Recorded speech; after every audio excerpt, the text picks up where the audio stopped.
Welcome back, and joining me with more insight on the day's traders, Andrew Padoa from Sasfin Wealth. Thank you so much for your time, Andrew.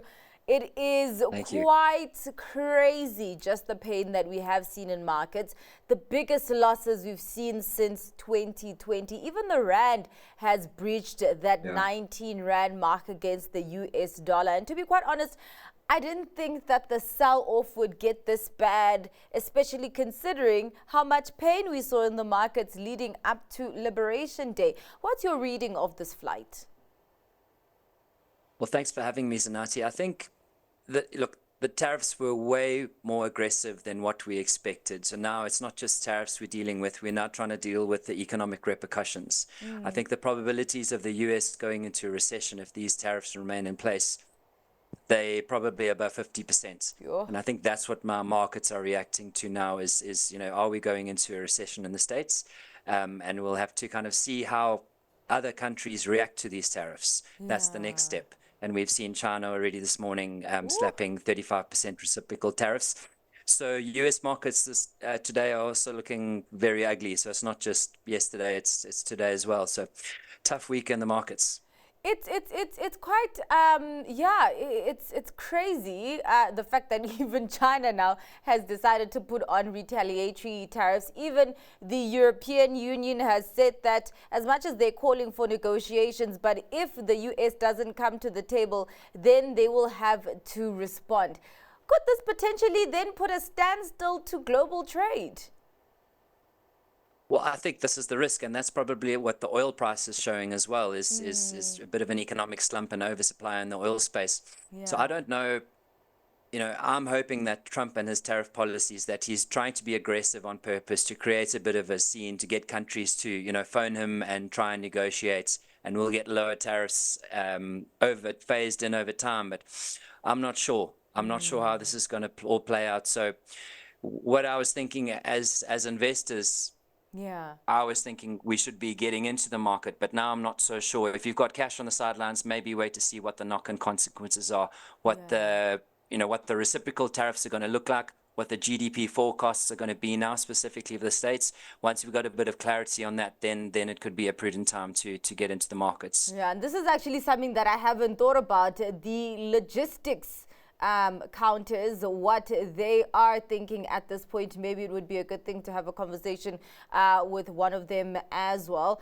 Just talking about that oil market. I mean, we have the tariff chaos, we have worries over, you know, the global economic growth outlook, and now OPEC deciding to increase oil production. Could that put further pressure on the oil price?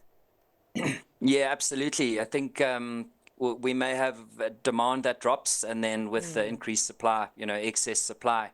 So the tariff has raised fears of slower economic growth, which would obviously dampen oil demand. I saw UBS cut its oil forecast this morning by $3 per barrel to $72 per barrel, citing weaker fundamentals. Look, lower oil is great for South Africa, but not if the Rand is spiking to above 17 to the dollar. Yeah, indeed. No, I hear you on that. And just talking about the Rand, looking at SA-US trade relations, because as bad as things are, South Africa is still saying, you know, we want to still negotiate and talk with the US. But also just looking at that trade relationship, there's also AGOA. Could this mean the end of AGOA? I think it's very likely. We'll have to wait and see. But you know, if the relationships are extremely strained. Earlier this year, we had Trump and Elon Musk kind of pointing fingers at South Africa. Look, these are busy gentlemen. If they're taking time out their day to kind of point fingers at us, maybe we should stop and listen and reflect. But our response to them didn't give me a warm, fuzzy feeling. And I think we're going to suffer the consequences as a result. So this week's been tough. You know, we've had the awful tariffs, which are negative for emerging markets like South Africa. We got slapped, and then we have our challenges within the GNU. So it's been a tough week for South Africans. But actually seeming that things aren't looking so tough for Purple Group. They released their interim trading statement today, and they quite hectic increase that they are expecting in their bottom line there, as much as 213%. There wasn't any color there. Purple group. But anyway, the markets decided to give the stock a color, and that's green. It was up almost 3%. Your take on that colorless trading statement? Yeah. Well, at least it's one of the stocks in green today. It's slim pickings on the JSE at the moment, but I think what they've managed to pull off is seriously impressive. So hats off to them. You know, like you said, this trading statement gave very little away, but I went to their November annual report from last year. Look, they're showing good growth in assets, but what's really impressive is the growth in revenue. So they're monetizing their platform very well. And I assume that's, well, we'll find out when the actual results come out, but I think that's why their earnings are so strong.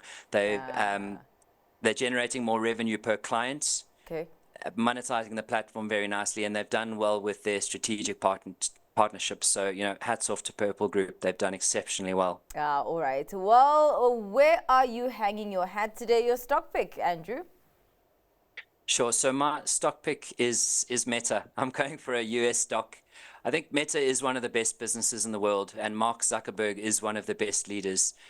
Meta itself isn't really affected by the tariffs, but I think the bigger concern for Meta is now what happens to economic growth, because they are effectively an advertising business. That's where they get their revenue. So that's something we need to watch. If I look at their spot PE, they're on a spot PE of 22 and a forward of 20. I don't know how reliable forward PEs are given what's going on in the world that we're currently in. So I'll look at the spot PE, which is 22, but that, for the quality of the business, I don't think is excessive. So that's why I'm going with Meta today. All right. Well, thank you so much for your time and for your analysis on what has moved investors' money this week. That was Andrew Padoa from Sasfin Wealth.